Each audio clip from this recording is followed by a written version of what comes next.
ত্রয়োদশ সংসদ নির্বাচনে বিএনপির সম্ভাব্য প্রার্থী তালিকায় নবীন প্রবীণের সমন্বয়, অনেক হেভিওয়েটের নাম না থাকায় আছে বিস্ময়ও।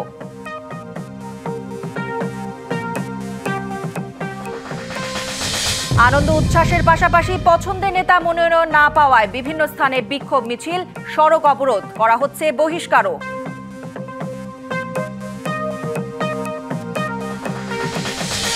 শিগগিরই চূড়ান্ত প্রার্থী তালিকা প্রকাশ করবে জামায়াত। রাজনৈতিক দলগুলোর মধ্যে বিরোধ নয়, ঐক্যে জোর দলটির আমিরের।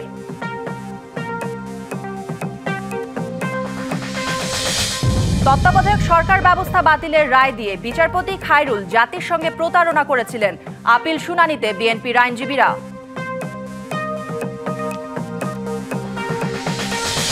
জলবায়ু খাতে 14 বছরে 891 প্রকল্পে 2111 কোটি টাকার দুর্নীতি, বলছে টিআইবি, যার বোঝা পড়েছে জনগণের ওপর। দেখছিলেন নাসির সিনটেক্স অ্যালুমিনিয়াম সংবাদ শিরোনাম। এবার জানাবো খবরের বিস্তারিত। আপনাদের সাথে আছি আমি কাঞ্জুম গৌরী। নবীন প্রবীণের সম্মিলনে 237 আসনে দলীয় মনোনয়ন দিল বিএনপি, যদিও 63 আসন খালি রেখেছে দলটি। কেমন হলো বিএনপির প্রার্থী বাছাই, এ নিয়ে চলছে নানা বিশ্লেষণ। বেশ কয়েকজন হেভিওয়েট নেতার নাম নেই তালিকায়। বাদ পড়াদের মধ্যে স্থায়ী কমিটির সদস্যও আছেন কয়েকজন। অন্যদিকে অন্তত 83টি আসনে এমন প্রার্থীদের নাম ঘোষণা করা হয়েছে যারা এবারই প্রথম নির্বাচন করবেন। মনোনয়ন পেয়েছেন অন্তত 3 ডজন পোড় খাওয়া নেতা। 12 আসনে আনা হয়েছে 10 নারী প্রার্থীকে। অবশ্য মনোনয়ন পেতে এখনও চলছে লবিং। প্রায় 2 দশক ক্ষমতার বাইরে থাকা বিএনপি ক্ষমতায় ফেরার স্বপ্নে 237 আসনের প্রার্থী দিয়ে নির্বাচনী গাড়ি ছাড়ল দলটি। জল্পনা কল্পনাও সব সংশয়ের অবসান ঘটিয়ে ফেনী 1, বগুড়া 7 ও দিনাজপুর 3 আসনে ধানের শীষের প্রার্থী হিসেবে দলের চেয়ারপারসন বেগম খালেদা জিয়ার নাম ঘোষণা করেছে বিএনপি। এর মধ্যে বাবার বাড়ির আসন ফেনী 1 এবং শ্বশুর বাড়ির আসন বগুড়া 7-এ তিনি আগেও একাধিকবার জিতেছেন। তবে জন্মস্থানের আসন দিনাজপুর 3-এ এবারই প্রথম নির্বাচন করবেন খালেদা জিয়া। আর দলের ভারপ্রাপ্ত চেয়ারম্যান তারেক রহমান নির্বাচন করবেন বগুড়া 6-17 আসন থেকে, যে আসনে এর আগে 3বার বিজয়ী হয়েছেন খালেদা জিয়া। তবে মনোনয়ন তালিকায় কারা আছেন কারা নেই এ নিয়েই চলছে নানা বিশ্লেষণ। দলের স্থায়ী কমিটির 14 সদস্যের বেশিরভাগই মনোনয়ন পেলেও বর্ষিয়ান নেতা ব্যারিস্টার জমির উদ্দিন সরকার, রফিকুল ইসলাম মিয়া ও নজরুল ইসলাম খানের পাশাপাশি সেলিমা রহমানের নাম নেই প্রথম দফার তালিকায়। দলের 21 ভাইস চেয়ারম্যানের মধ্যে 7 জনের প্রার্থিতা নিশ্চিত হলেও আলোচনায় থাকা শামসুজ্জামান দুদু ও আসাদুজ্জামান রিপন বাদ পড়েছেন তালিকা থেকে। আলোচিত কেন্দ্রীয় নেতাদের মধ্যে সিনিয়র যুগ্ম মহাসচিব রুহুল কবির রিজভী আর 6 যুগ্ম মহাসচিবের মধ্যে নেই হাবিবুন নবী খান সোহেল, আব্দুস সালাম আজাদ ও হুমায়ুন কবির। বিএনপির প্রার্থী তালিকায় নতুন মুখ রয়েছেন অন্তত 83 জন। তারা এর আগে সংসদ নির্বাচনে অংশ নেননি। অন্যদিকে আলোচনায় থাকা বিএনপি নেতা মোয়াজ্জেম হোসেন আলাল, আব্দুস সালাম, রুমিন ফারহানা, সুলতান সালাউদ্দিন টুকু, নাজিমুদ্দিন আলম, আব্দুল কাদির ভুইয়া জুয়েলের নাম নেই তালিকায়। আলোচনা আছে ঢাকা 10 আসন নিয়ে, যেখানে বিগত সময়ে নির্বাচনে অংশ নিয়েছেন বিএনপির আন্তর্জাতিক বিষয়ক সম্পাদক নাসিরউদ্দিন অসীম। এখানে একবার প্রার্থী হয়েছিলেন আরেক নেতা রবিউল ইসলাম রবি। এই 2 জনের নামও নেই প্রার্থী তালিকায়। 12 আসনে 10 জন নারী প্রার্থী দেয়া নিয়েও রয়েছে আলোচনা। এর মধ্যে বেগম খালেদা জিয়া একা 3টি আসনে নির্বাচন করবেন। অন্যদের মধ্যে আছেন শামা ওবায়েদ, চৌধুরী নায়েব ইউসুফ, ফারজানা শারমিন পুতুল, সাবিরা সুলতানা, ইসরাত সুলতানা ইলেন ভুট্টো, সানসিলা জেব্রিন, আফরোজা খান রিতা, সানজিদা ইসলাম তুলি এবং তাহসিনা রুশদি। 80 ঊর্ধ্ব বয়সী বেগম খালেদা জিয়াকে প্রার্থী করে বিএনপি যে প্রার্থী তালিকা দিয়েছে একে ইতিবাচক হিসেবেই দেখছে বিভিন্ন মহল। এতে দলের ঐক্যের জায়গাটা ঠিক থাকবে বলে মত তাদের। Anwar Hossain, DBC news, Dhaka. ত্রয়োদশ জাতীয় সংসদ নির্বাচনে বিএনপি থেকে মনোনয়ন পাওয়াদের নেতাকর্মীদের উচ্ছ্বাসের পাশাপাশি বঞ্চিতদের কর্মী সমর্থকরা বিভিন্ন স্থানে বিক্ষোভ করছেন। কোথাও কোথাও সড়ক অবরোধ ও হরতাল কর্মসূচিও পালন করা হয়েছে। মেহেরপুরে মনোনীত প্রার্থীর কর্মী সমর্থকদের মধ্যে বিরোধীদের ধাওয়া পাল্টা ধাওয়ার ঘটনা ঘটেছে। এতে আহত হয়েছেন অন্তত 10 জন। সোমবার বিকেলে আসন্ন জাতীয় সংসদ নির্বাচনে মোট 137টি আসনের সম্ভাব্য প্রার্থীর নাম ঘোষণা করে বিএনপি। এরপর থেকেই বিভিন্ন এলাকায় দলের নেতাকর্মীদের মাঝে দেখা দিয়েছে মিশ্র প্রতিক্রিয়া। মঙ্গলবার সকালে মেহেরপুর 2 আসনে মনোনীত প্রার্থী আমজাদ হোসেনের নির্বাচনী কার্যালয়ে হামলার ঘটনা ঘটে। বঞ্চিত জাবেদ মাসুদ মিল্টনের নেতাকর্মীদের মধ্যে ধাওয়া পাল্টা ধাওয়া হয়। এতে অন্তত 10 জন আহত হন। যার নেতৃত্বে ঘটাইছেন তারা কাণ্ডজ্ঞানহীন রাজনৈতিক মানুষ না আপনারা। এখন মানুষ প্রত্যাশা করে জাভেদ মাসুদ মিত্রর মনোনয়ন পাবে। এদিকে সাতক্ষীরা ৩ আসনে বিএনপির মনোনয়ন বঞ্চিত অধ্যাপক ডক্টর মোহাম্মদ শহীদুল আলমের সমর্থনে সড়ক অবরোধ ও হরতাল কর্মসূচি পালন করেন তার সমর্থকরা। সকাল ৬টা থেকে দুপুর ১২টা পর্যন্ত মহাসড়কে টায়ার জ্বালিয়ে অবরোধ কর্মসূচি পালন করা হয়। বিগত ১৭ বছর কাজী আলাউদ্দিন সাহেবকে আমরা কোনোদিন দেখিনি। যদি আমাদের শহীদুল আলমকে নমিনেশন না দেওয়া হয়, বিএনপির অনেক নেতা আছে, আমরা একদিনে ইস্তফা জমা দেব।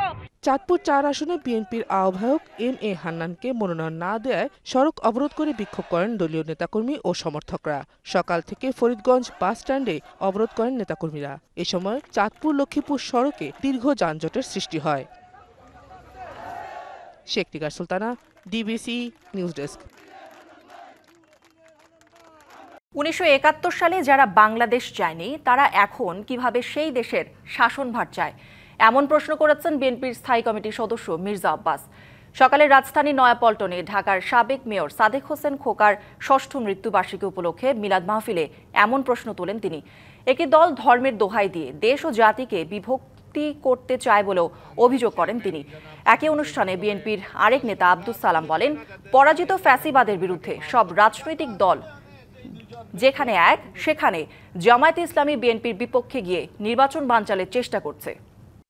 ১৯৭১ সালে বাংলাদেশের বিরোধিতা করেছে, ১৯৯৬ এবং আরো কয়েকটা সময় এই দেশের জনগণের মানুষের স্বার্থের কথা বিরুদ্ধে কথা বলেছে।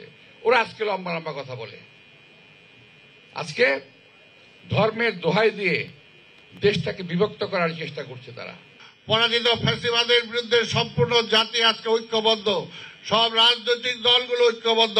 তাহলে কেন আপনারা আজকে বিএনপির বিরোধিতা না, আজকে বলা চলে বাংলাদেশের বিরোধিতা আপনারা করছেন? আগামী নির্বাচন সুষ্ঠু, অবাধ ও নিরপেক্ষভাবে আয়োজনের জন্য যা কিছু প্রয়োজন তার জন্য আইন শৃঙ্খলা বাহিনীকে সব ধরনের নির্দেশনা দেওয়া হয়েছে। দুপুরে সচিবালয়ে আইন শৃঙ্খলা সংক্রান্ত কোর কমিটির বৈঠক শেষে সাংবাদিকদের এ কথা জানান স্বরাষ্ট্র উপদেষ্টা জাহাঙ্গীর আলম চৌধুরী। পুলিশের প্রতি আমার নির্দেশনা, ইলেকশনটা হইতে হবে ফ্রি, ফেয়ার, ক্রেডিবল এবং উৎসবমুখ। ইলেকট্রাল ইনকোয়ারি কমিটি থাকবে, কারো কোনো ধরনের এরকম নেগলিজেন্স থাকলে সাথে সাথেই তার আইনি আওতায় নেওয়া আসা হবে। আগে যেমন খালি ওই জিডি করে রাখতে হতো কেস না, এইবার সাথে সাথে তারা পানিশমেন্টের আওতায় নিয়ে আসা হবে। টাঙ্গাইল ৫ আসনে বিএনপির প্রচার সম্পাদক সুলতান সালাউদ্দিন টুকুকে মনোনয়ন দেবার দাবিতে পৌর উদ্যান এলাকায় শোডাউন করছেন কর্মী সমর্থকরা। সেখানে আছেন সহকর্মী সোহেল তালুকদার, যুক্ত হব তার সাথে। সোহেল, সমর্থকরা কি বলছেন এবং এখন কি পরিস্থিতি বিরাজ করছে জানাবেন। কৌরি, জানেন যে আপনি টাঙ্গাইলের ৭টি আসনেই মনোনয়ন ঘোষণা হলেও টাঙ্গাইল ৫ যে আসনটি রয়েছে সেই আসনে এখন পর্যন্ত কিন্তু কারো নামই ঘোষণা করা হয়নি।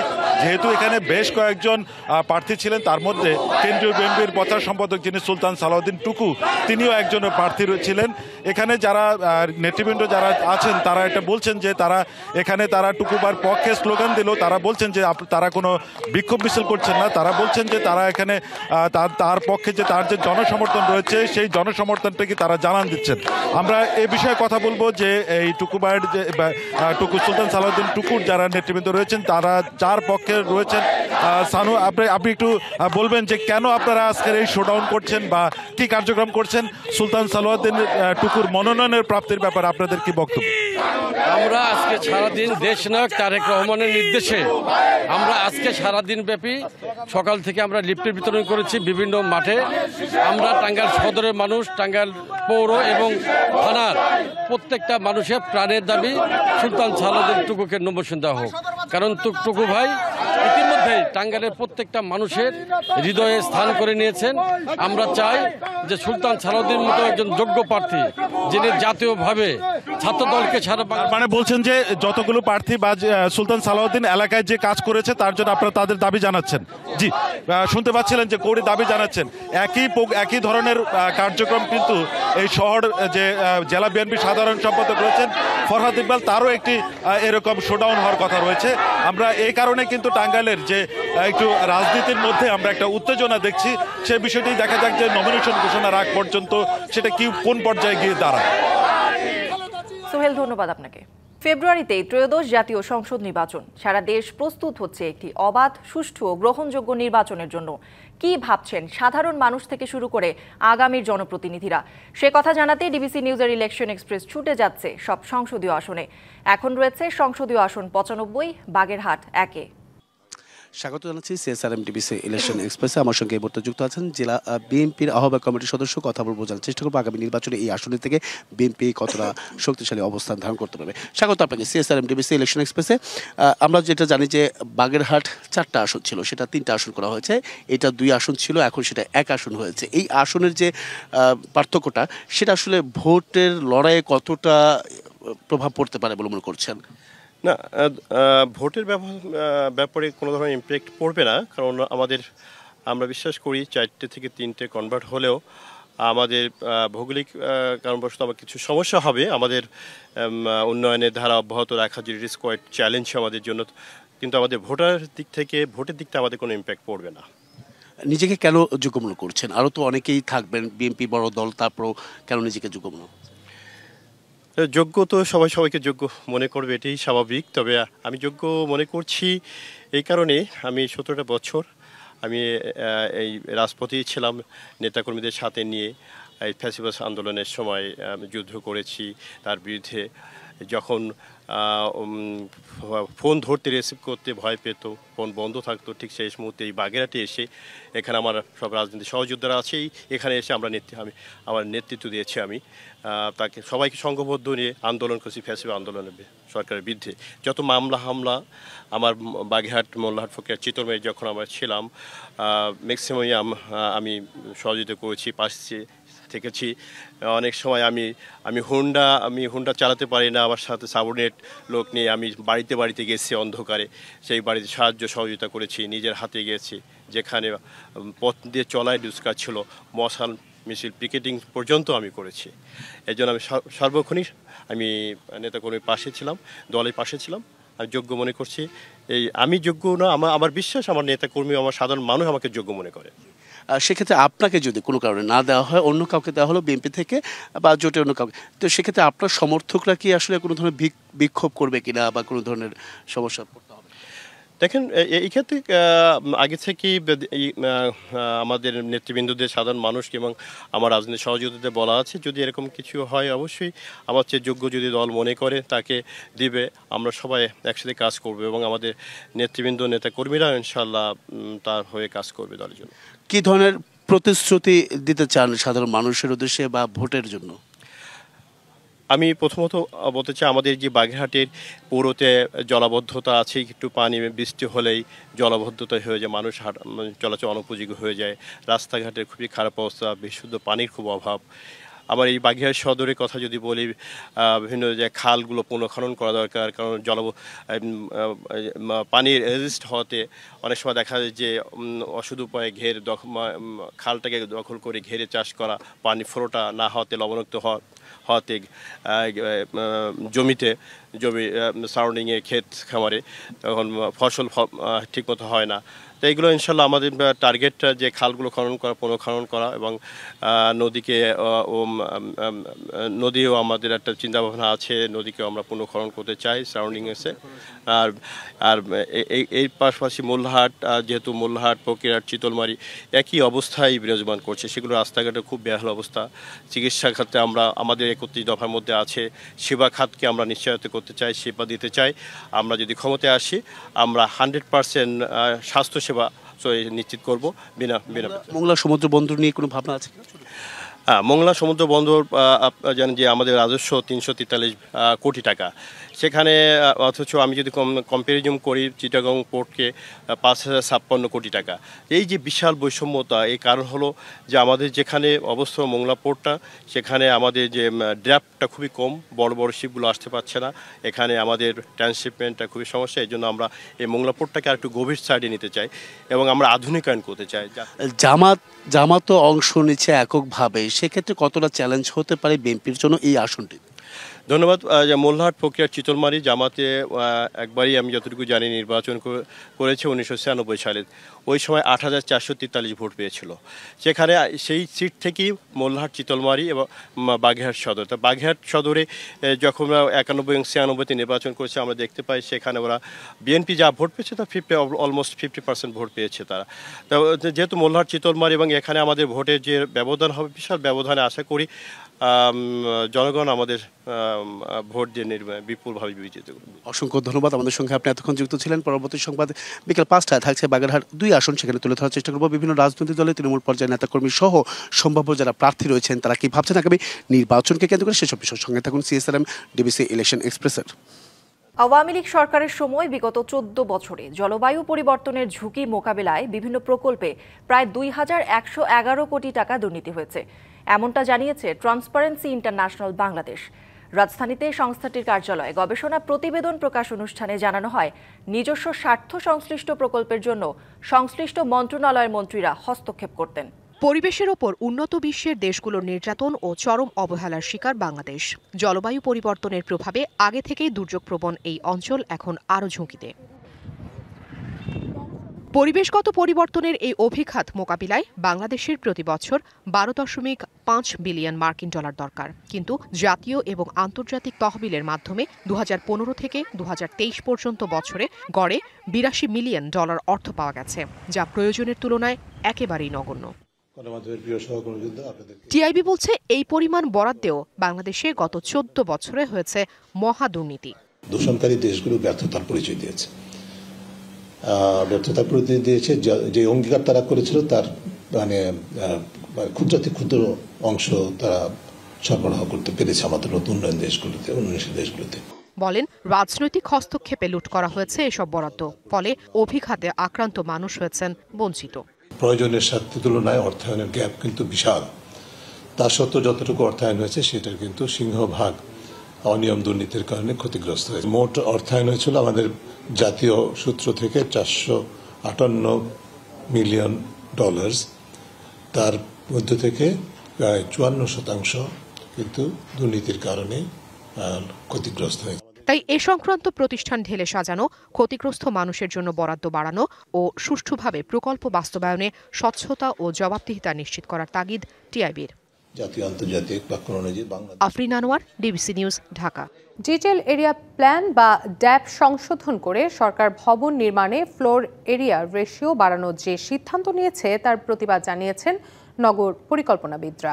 সকালে রাজধানী ঢাকা রিপোর্টার্স ইউনিটি মিলনায়তনে আয়োজিত এক সংবাদ সম্মেলনে সরকারের এমন সিদ্ধান্তে তীব্র সমালোচনা করেন স্থপতি এবং নগর পরিকল্পনাবিদরা। এ সময় তারা অভিযোগ করেন, সরকার আবাসন ব্যবসায়ীদের চাপের কাছে নতি স্বীকার করে ফ্লোর এরিয়া রেশিও বা FAR জনঘনত্ব এবং আবাসন ইউনিট বাড়ানোর সিদ্ধান্ত নিয়েছে। এতে করে ঢাকার মানুষের ঘনত্ব আরও বাড়বে। যানজটে মন্থর ঢাকার গতি ঘণ্টায় গড়ে 2 থেকে 3 কিলোমিটার নেমে আসার শঙ্কার কথাও জানান বিশেষজ্ঞরা। মাত্র 3 বছরের মাথায় প্রভাবশালীদের চাপে 2 বার ড্যাব সংশোধনের উদ্যোগের সমালোচনা করেন নগর পরিকল্পনাবিদরা। তাদের অভিযোগ, গেল 30 বছরে দেশের 80% শিল্প কারখানা গড়ে উঠেছে অবৈধ জায়গায়। এখন অন্তর্বর্তী সরকার এসব অবৈধ স্থাপনাকে বৈধতা দেওয়ার পায়তারা করছে বলেও অভিযোগ করা হয়।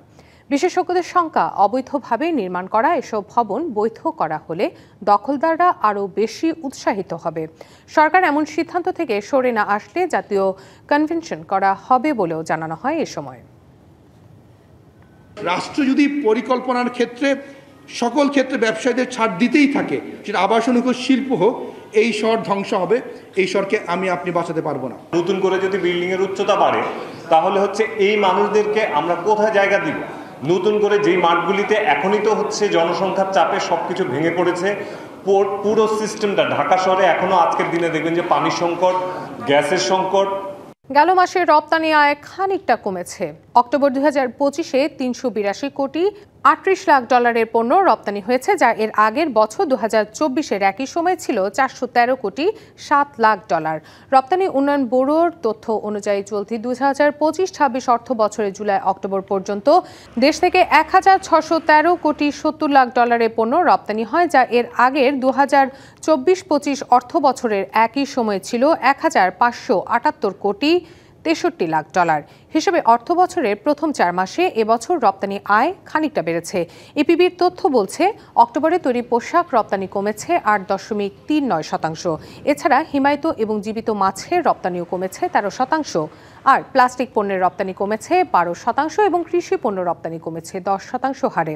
তবে একই সময়ে চামড়া এবং চামড়াজাত পণ্যের রপ্তানি আয় বেড়েছে 13% হারে।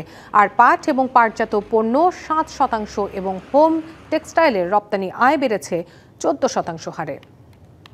দিনাজপুরের হিলি স্থল বন্দরে কমেছে আমদানি রপ্তানি। বাণিজ্য কমে যাওয়ায় ধস নেমেছে রাজস্ব আয়ও। ব্যবসায়ীদের অভিযোগ, দীর্ঘদিনেও শেষ করা যায়নি বন্দরের 4 লেন সড়ক নির্মাণের কাজ। দেশের দ্বিতীয় বৃহৎ স্থলবন্দরে নেই আমদানি রপ্তানি বাণিজ্যের জন্য প্রয়োজনীয় অবকাঠামো সুবিধা। বাণিজ্য কমে যাওয়ার ফলে যেমন লোকসানে পড়েছেন ব্যবসায়ীরা, অন্যদিকে কাজ না পেয়ে ক্ষতির মুখে পড়ছেন শ্রমিকরা।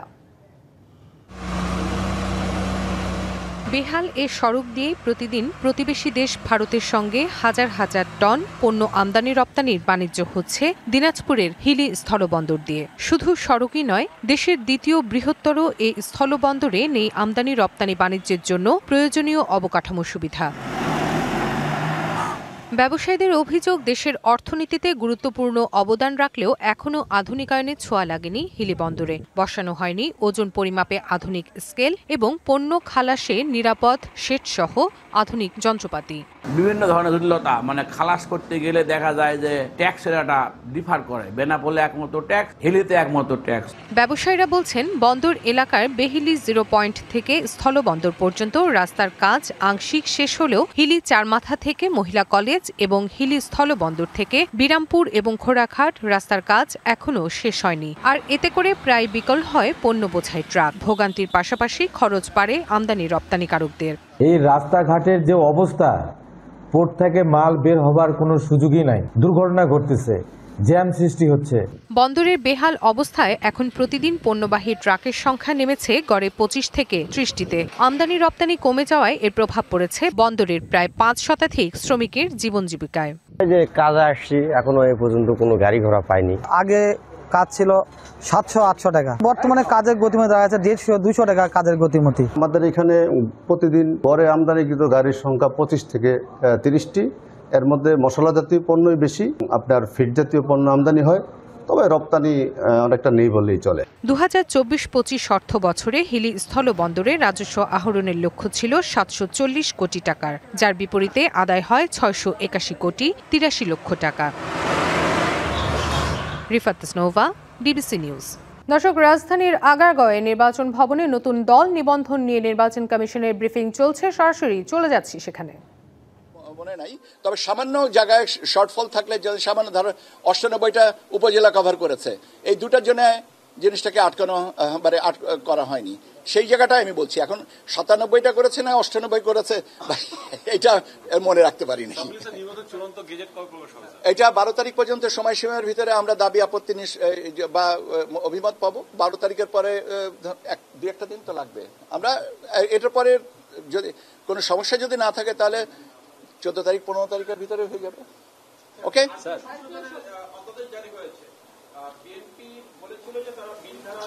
আজকে রাজনৈতিক